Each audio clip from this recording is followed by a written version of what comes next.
राज्यात आज तुरळक ठिकाणी पावसाची शक्यता आहे, तर पुढील 4 दिवस विदर्भ वगळता प्रामुख्याने कोरड्या हवामानाचा अंदाज वर्तवण्यात आला आहे. त्यामुळे उर्वरित राज्यात थंडीचा जोर वाढण्याची शक्यता आहे.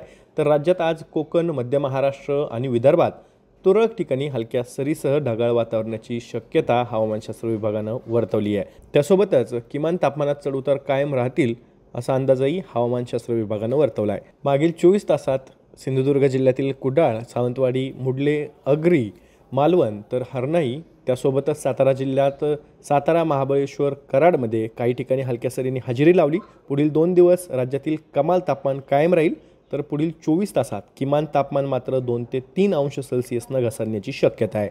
मन्नारच्या आखातावर आणि शेजारील श्रीलंकेच्या किनाऱ्यावरील चक्राकार वाऱ्याची स्थिती आता कोमोरींपासून नैऋत्य खाडीपर्यंत आहे. बंगालच्या उपसागरावरती ही चक्राकार वाऱ्याची स्थिती समुद्रसपाटीपासून सरासरी 1.5 किलोमीटरपर्यंत पसरलेली आहे.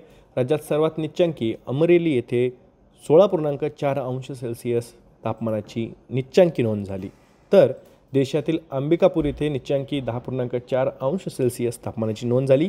आज रायगड, रत्नागिरी, सिंधुदुर्ग, कोल्हापूर, सातारा, सांगली, सोलापूर जिल्ह्यात त्यासोबतच विदर्भात तुरळक ठिकाणी हलक्या पावसासोबत ढगाळ वातावरण राहण्याची शक्यता हवामानशास्त्र विभागानं वर्तवली आहे. हवामानाच्या ताज्या अपडेटसाठी ॲग्रोवनच्या यूट्यूब चॅनलला सबस्क्राईब आणि फेसबुक पेजला लाईक आणि फॉलो करायला विसरू नका.